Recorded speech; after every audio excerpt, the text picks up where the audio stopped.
Bab 111 dan 112. Mas, I love you. Kabar tentang pernikahan Rafli dan Christine akhirnya tersebar, seiring dengan surat undangan yang mulai dibagikan. Seluruh teman kuliah Christine kini telah mengetahui hubungan tersebut. Semua orang tentu terkejut. Grup WhatsApp kelas langsung ramai. Sejak kapan mereka bersama? Jangan-jangan saat kuliah hal. Bukankah ada gosip yang mengatakan bahwa kekasih Pak Rafli masih mahasiswi? Kia, ternyata itu adalah Christine. Sial, aku merasa dipermainkan. Kenapa Christine diam saja? Baru 30 menit pesan di grup WhatsApp itu tembus sampai 500 chat. Astaga, apa saja yang mereka bicarakan sayang? Adu Lora pada sang kekasih. Di jam istirahat mereka baru punya kesempatan untuk melihat ponsel. Aku belum melihat ponsel, sayang, mungkin mereka sudah mendengar kabar tentang pernikahan Christine dan Pak Rafli.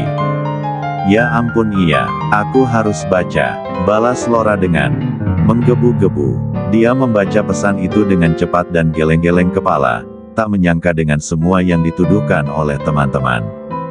Lora lantas membuat sebuah pengumuman dan dipin di bagian paling atas. Jangan menyebar hoak. Christine dan Pak Rafli memulai hubungan mereka di luar kampus, sejak Christine jadi karyawan kontrak di perusahaan Pak Rafli. Tulis Lora. Dulu mereka memang musuh, tapi sekarang Lora maju paling depan untuk membela Christine. Arhan juga ikut buka suara demi mendukung sang kekasih, hingga kabarnya tidak simpang siur. Bagian kampus ditangani oleh Lora dan Arhan, sementara di bagian perusahaan Diamond Paradise Valley ambil tangan sebagai juru bicara. Selama bekerja di sini Christine sangat profesional, dia sekalipun tidak pernah semena-mena meskipun telah jadi kekasih Tuan Rafli, ucap Valley, mulai menyebar kabar baik tentang Christine. Apalagi setelah mengetahui bahwa Christine adalah keturunan keluarga Carter, membuat Valley makin tunduk pada kekasih bosnya tersebut. Langsung bersyukur jika dulu dia tidak memperpanjang urusan dengan Christine. Benar, dia seorang nona muda yang hebat. Bahkan saat masuk ke perusahaan ini dia tidak membawa nama besar keluarganya. Sahut yang lain, pemikiran mereka semua telah dewasa. Jadi tak ada satupun yang menanggapi kabar bahagia ini dengan reaksi buruk. Ivana juga telah mendengar kabar ini dan dia ikut senang mendengarnya. Setelah banyak peristiwa yang terjadi, Elvana memutuskan untuk tinggal di luar negeri dan Aston membiayai semua kebutuhan hidupnya. Hubungan Elvana dan Aston memang telah terakhir. Namun mereka tetap menjadi teman. Selamat atas pernikahanmu Christine, aku ikut senang mendengarnya, ucap Ivana. Dia terhubung dengan Christine melalui sambungan telepon antar negara.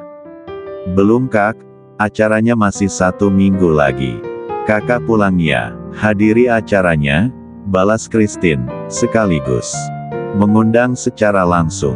Sepertinya aku tidak bisa datang. Kenapa? Alasannya pasti bukan karena aku kan? Balas Christine, malah melempar pernyataan ambigu. Saat mengucapkan kalimat itu Christine pun tersenyum kecil. Dia bangkit dari kursi kerjanya dan pilih untuk duduk sofa. Ya, kini Christine sedang berada di kantornya. Meskipun ucapan Christine itu terdengar ambigu, namun Ivana langsung memahaminya. Dia menghela nafas berat. Ini semua memang bukan tentang Christine ataupun Rafli, tapi Aston. Sebab nyatanya Ivana tak bisa menjadikan hubungan mereka hanya teman. Semua kebaikan pria Casanova tersebut berhasil membuatnya jatuh cinta. Bahkan tiap bulan kini Aston selalu mengirimnya uang bulanan. Aston akan berhenti mengirim uang jika dia telah menikah. Seperti itulah kata pria hidung belang tersebut. Karena tidak memiliki siapapun lagi jadi Elvana hanya bisa bercerita kepada Christine tentang apa yang dia rasakan. Tidak perlu bahas yang lain, yang ingin aku ucapkan sekarang adalah selamat atas pernikahanmu dan Rafli, balas Ivana kemudian. Terima kasih Kak, aku harap Kak Ivana juga segera menemukan pengganti Kak Aston. His, kenapa menyebutkan nama pria itu? Christine malah tertawa, aku akan sangat bahagia jika Kak Ivana juga bahagia.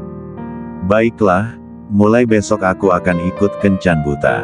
Bagus, Itu ide yang keren, balas Christine dengan antusias. Semangatnya sampai mampu dirasakan oleh Ivana di ujung sana. Dulu hubungan mereka memang terasa kacau, namun seiring berjalannya waktu kini telah benar-benar membaik. Setelah beberapa saat akhirnya panggilan telepon di antara mereka berdua terputus. Sekretaris Christine masuk ke ruang kerjanya. "Nona, siang ini Anda ada pertemuan di Central Group, membahas tentang rencana kerjasama." "Kenapa aku yang pergi? Bukankah harusnya Pak Nathan?" tanya Christine. Jika di kantor dia benar-benar bersikap profesional. Bahkan memanggil kakaknya sendiri dengan sebutan Bapak. "Tuan Nathan mendadak ada pertemuan lain, karena itulah beliau meminta Anda untuk menggantikannya." Christine hanya mengangguk saja, sedikit canggung ketika tiba-tiba harus datang ke perusahaan sang kekasih.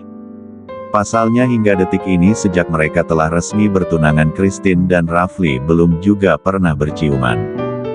Jika Christine datang ke sana, rasanya seolah menunjukkan bahwa dia yang lebih rindu, tapi mau bagaimana lagi? Ini adalah perintah atasannya, jadi dia tidak bisa menolak. Sekitar jam 2 siang Christine mendatangi Central Group, kembali menginjakkan kaki di perusahaan yang memiliki banyak kenangan untuknya. Kedatangan Christine kali ini tentu menarik perhatian semua orang. Setelah kebenaran bahwa dia adalah seorang nona muda, kini auranya jadi makin terlihat berbeda. Christine langsung menuju lantai 10 di mana ruang kerja Pak Rafli berada. "Maaf aku yang datang, Pak Nathan memiliki urusan jadi beliau tidak bisa datang ke sini," ucap Christine setelah dia menghadap pada sang dosen. Rafli sontak mengulum senyum saat mendengar ucapan calon istrinya tersebut. Melihat Christine yang bersikap profesional seperti ini justru terlihat lucu di matanya.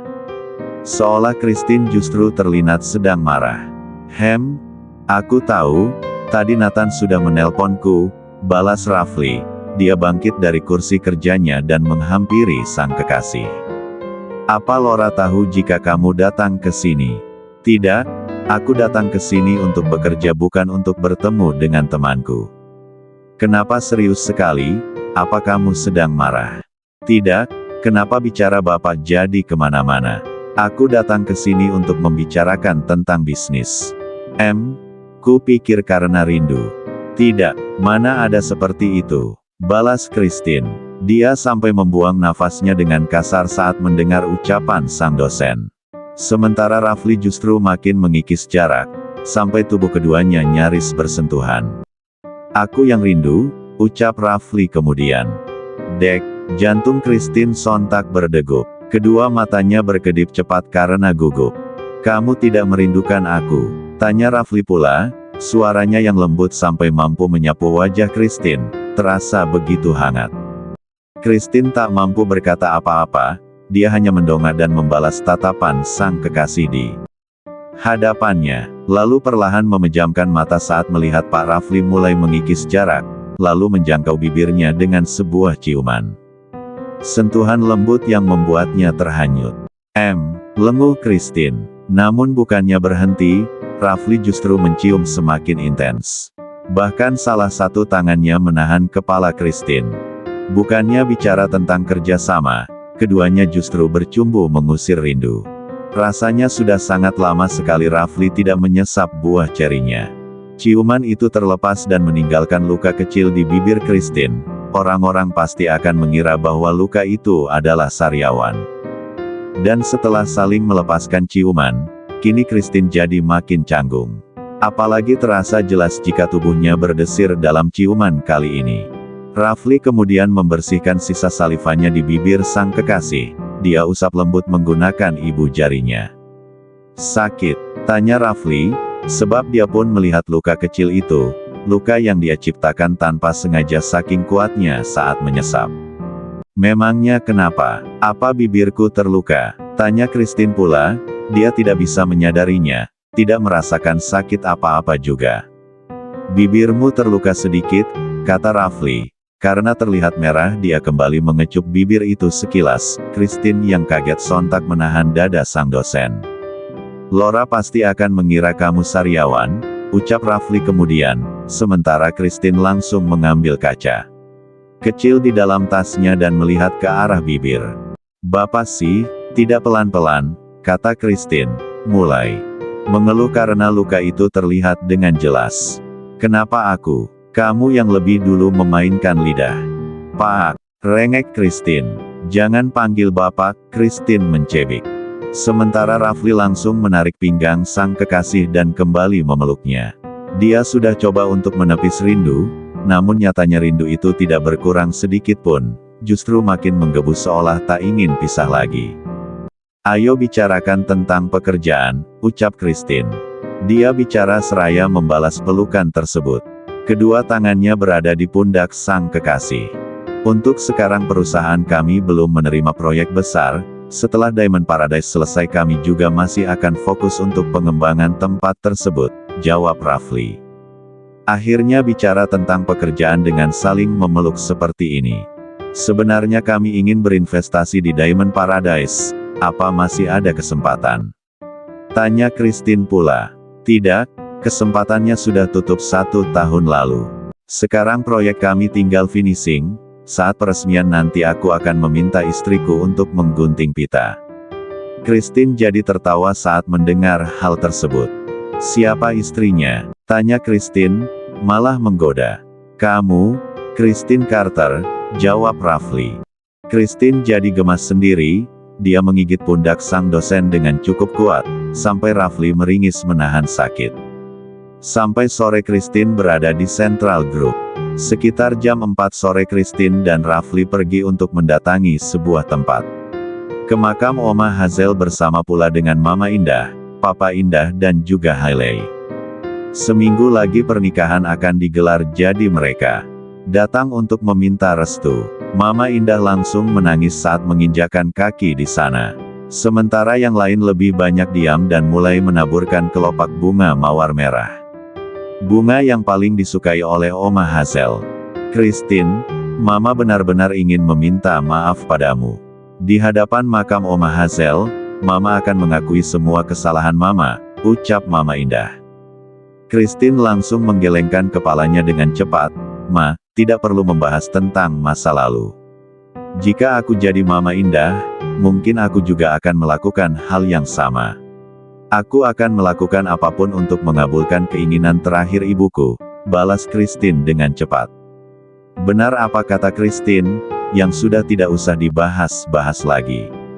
Kamu sudah jadi anak yang sangat membanggakan bagi Oma Hazel," sahut Papa Indah, kalimat yang membuat Mama Indah makin menangis.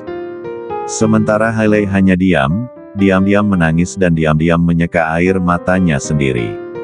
Tak ingin menangis lagi, karena sekarang harusnya mereka berbahagia menyambut pernikahan Kak Rafli dan Kak Christine.